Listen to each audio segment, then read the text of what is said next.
Here's the 1989 Lincoln Town Car, and we're doing a fuel pump replacement on the Lincoln.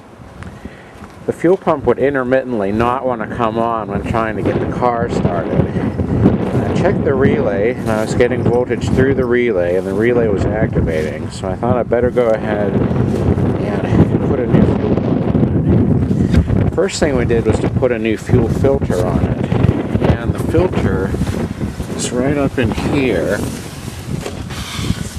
Right under this little shroud here, and I'll use the ratcheting wrench to finally get it installed. I had to take off the fuel clips the fuel line clips in order to get the filter off, and you just pull those clips out, and then you can take the fitting off, those little white clips there. But the filter comes with new clips, and I'll need to get some new ones for the fuel pump. Now the fittings for the fuel lines where they connect to the car are up inside here.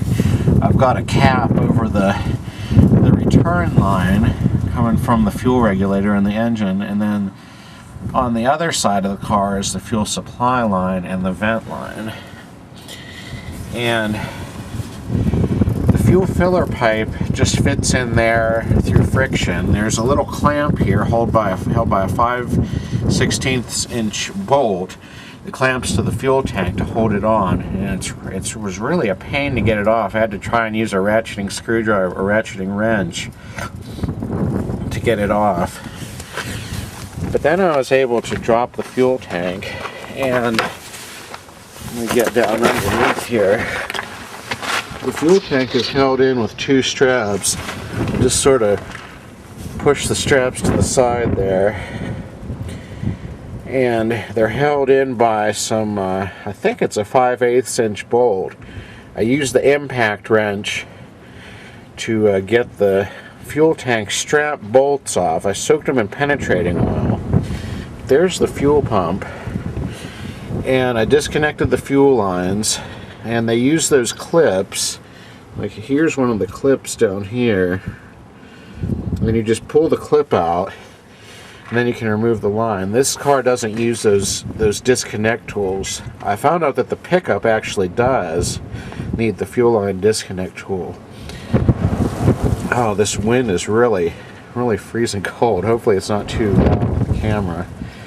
Now I'm going to get a mallet and a hammer and see if I can loosen the fuel pump locking ring and get the fuel pump out.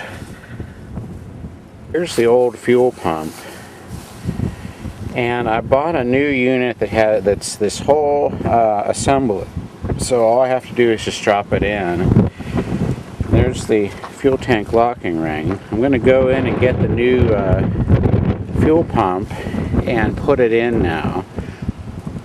It's so cold and nasty weather today, I don't think I'll finish this job up today. Maybe I can do some more on it tomorrow. But I'll get the new pump in there so that the fuel tank doesn't end up getting dirt blown in it. Here's the new fuel pump. It's an Airtex E2085H. And it looks very similar. This is actually a Ford clamp, so I think this was the original Motorcraft fuel pump. So now I'll try and put this back into the fuel tank. I've now got the new fuel pump put on the fuel tank. I put the O-ring on there, but I was having a little bit of a difficult time getting the fuel tank or the fuel pump locking ring back on. And I learned to use a mallet and this ratchet extension to do the tapping of putting it back on. I would not recommend using a screwdriver. I managed to damage the locking ring a little bit with the screwdriver. Not anything that's gonna hurt anything, but you don't want to use a screwdriver because it can indent into the locking ring. But I think it'll be okay. I didn't do any damage to the fuel tank, but a blunt, broader pounding instrument is better. And there may even be a special tool for this, I don't know. But I got the locking ring back on until this little indentation here is in the indentation in the receiving part on the fuel tank. So now I'll just need to put the fuel clips into the fuel lines. We'll get the electrical connectors put onto the fuel tank.